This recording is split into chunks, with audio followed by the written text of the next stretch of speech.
Ladies and gentlemen, it is time now for what has slowly become the highest rated Friday segment here on The Sweat.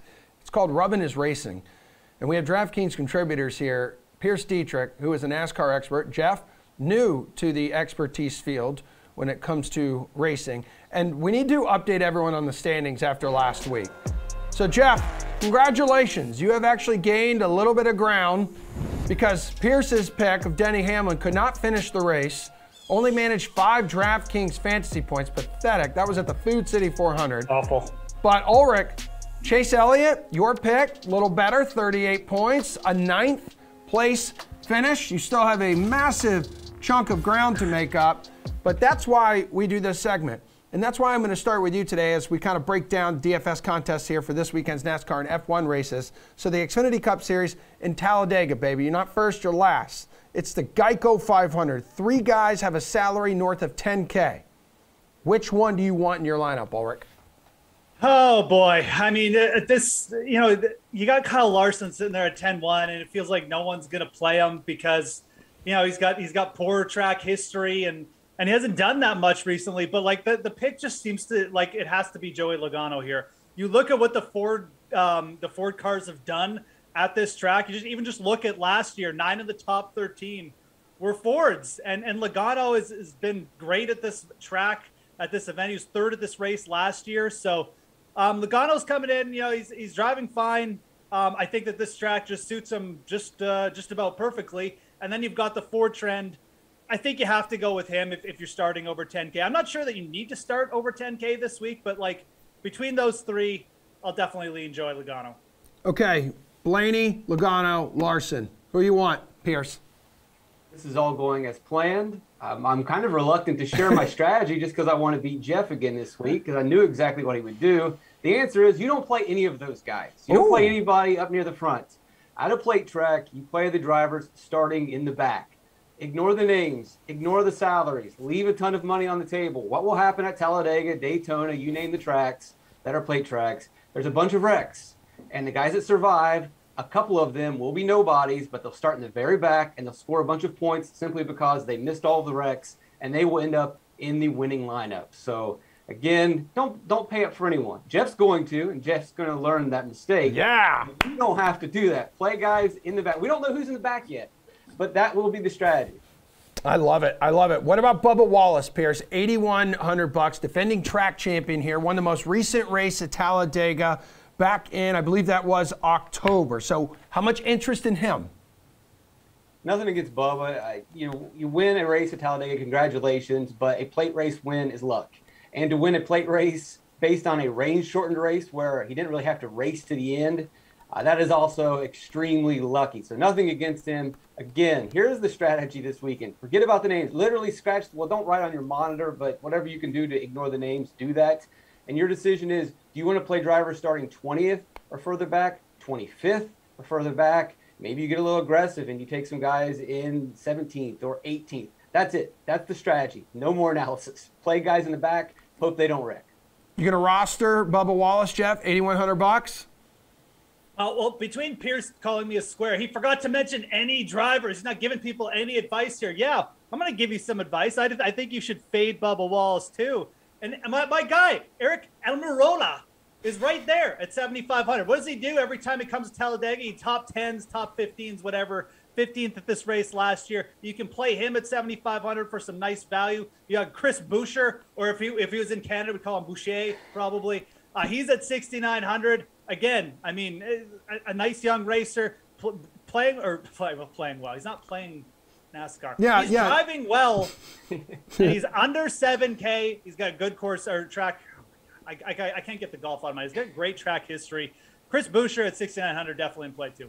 Well, hold on a second, because I think he was mentioned in your article here, Pearce. You say his plate track stats over the last 2 seasons might be the best in NASCAR as well.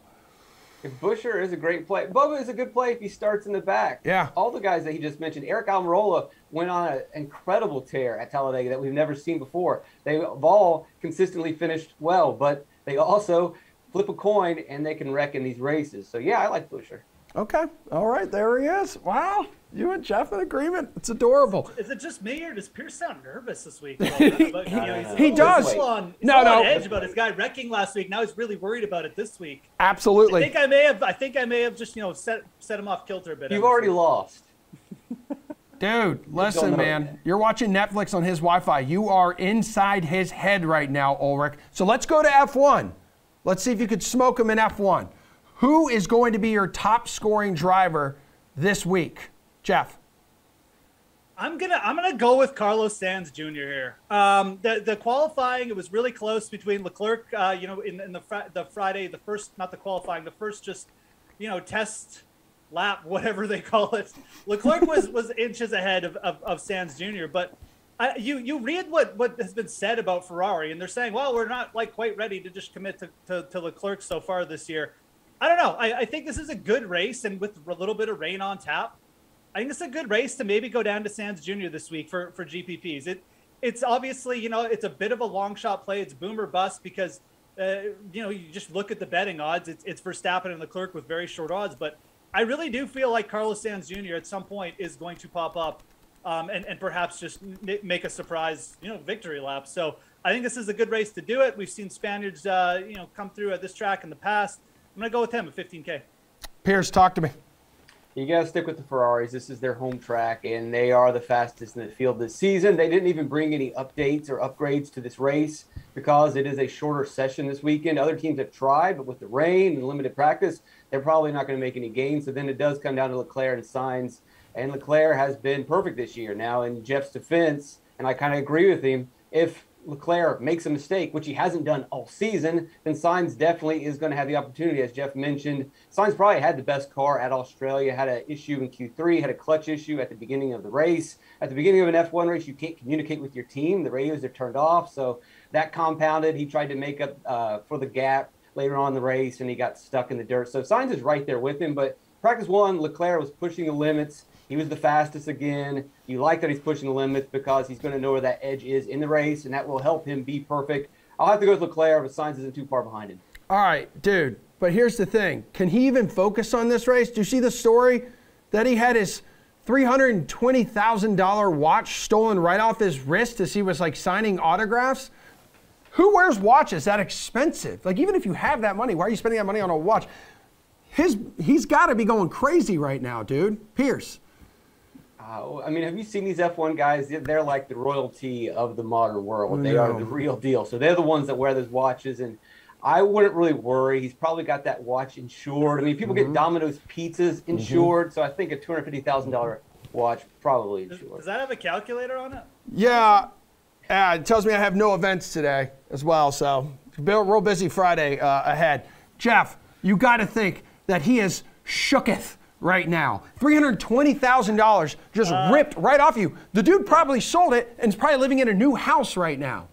The person who took it, is probably happy. Leclerc he's probably had 3 watches mailed to him by his sponsors since that happened. So I really wouldn't worry too much about it. As Pearce said, these guys get treated ridiculous over there, and one more win, and he'll probably buy himself 5 new watches. So. What'd you say, Pearce? This could be a stunt. This race is sponsored by Rolex. Oh, actually, all makes sense. It 100% is now. All right, before you dudes take off, let's circle real quick back to NASCAR. Who is your pick to win this week, Pearce? You got to take Gragson starting in the back because even if he wrecks, he won't lose points. And Geoff's going to pick a guy up front. That guy has a 50-50 chance of wrecking, and he'll probably lose points. All right, Geoff, you loser. Let's get your pick. I'm going to go with Eric Almirola. Just to mess with Pearce's head. We're going to get a top 10 finish. We're not going to wreck because he never wrecks here. And Pearce is going to lose again.